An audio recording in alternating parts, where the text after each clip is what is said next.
I wanted to ask you, what has it been like working with your younger brother on this venture? And what was it like watching him too? Like seeing him over there was so cool, and when he was able to talk to the young people that were there, he seemed like really invested. So at the time that they were making the film, Mhm. obviously I didn't have Watermelon Pictures, Yeah. but I was incredibly proud of him. He made this decision. He and Vin decided that they were going to make this film. Hmm. They invested a lot into it. They went through a lot to make it. It was important for him to, as well, humanize Palestinians. I mean, he said it multiple times, like that was one of his major goals Yeah. for making it. So I'm just incredibly proud. I'm super proud of my family, Yeah. but I'm just really proud of Palestinians that through, obstacles, whether, in the diaspora or on the ground, Hmm. look at what's happening in Gaza now. None of us would know what was happening if it wasn't for all of these amazing people like Bassam and Motaz and all of these Hmm. people on the ground, who literally risked their lives to tell the world what was going on. And Yeah. so, I'm just proud.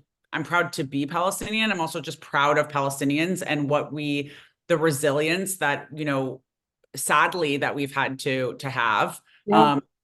But the joy that we find and the telling of our story, no matter what, is just is part of our DNA. Yeah. Definitely. We see him in the film kind of go on a Palestinian birthright trip. We know about the Israeli birthright trips. Mhm. Do you think a Palestinian birthright trip could become a reality in the future? Do you think? Well, I don't want there to have to be a Palestinian Yeah, birthright trip. I just want the ability for us to be able to go home. go I freely. think just like any other place, Hmm. I feel like Palestinians have the right to be able to be in their ancestral homeland.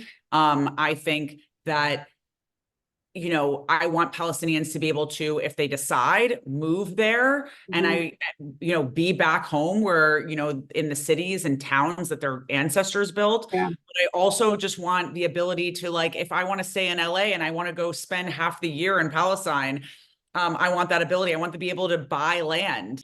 Considering my father was born there but can't buy land, Yeah. even in the city that his family actually physically built. Yeah. So yeah, I don't want that for us. I Yeah. want Palestine to be a place where, there's equality and there's an ability to travel. And, I want to see Palestine air and I want to, Yeah. I want people to be able to go in and out and travel to other countries, being a Mhm. Palestinian with, a regular passport like everyone else. And, I mean, I hate borders in general, and I think that they're ridiculous and we shouldn't be separated as humans. But Yeah. um, I just want Palestinians to be able to be free. You and your family have been outspoken about Palestine, not just now, but for years. What has it been like being so vocal and taking a stand, especially now when there has been some pushback or been some backlash? I'm proud. I mean, listen, it's never been safe to be Palestinian and it's never been comfortable to be Palestinian. And that's intentional.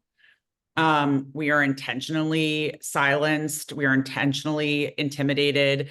There are laws in the United States that make it uncomfortable for Palestinians and allies to speak about Palestine.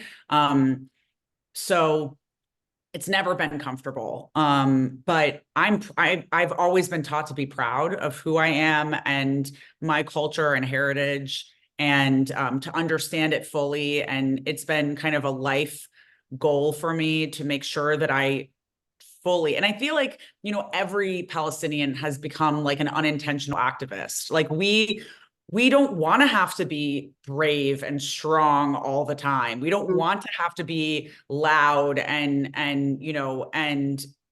boisterous about being Palestinian all the time. We'd love to just be able to say, yeah, hi, I'm Palestinian. And Yeah. and that could be it. And then for people to understand that that means that we're joyful, we're beautiful, we're cultural, we're, creative, and all of these amazing things about us. But, yeah, I mean, we get backlash and it fuels me. It makes Yeah. me stronger. It makes me excited to to start educating those people who've been severely miseducated, Mhm. misdirected, and purposefully put in a position where they weren't allowed to know anything about Palestine. So I'm going to keep Uh, going. Lastly, do you think you will see a free Palestine in your lifetime? Oh, 100%. I mean, that is 100%. And not only that, I feel like I not only will see a free Palestine, I will see a free Congo, a free Sudan, like Mm. free Haiti. I want to see I want to see a free Hawaii and a free Puerto Rico. Yeah. I want to see freedom and liberation for all people. And that's what the Free Palestine movement is. It's about liberating ourselves, decolonizing ourselves, and in turn, decolonizing and liberating the world.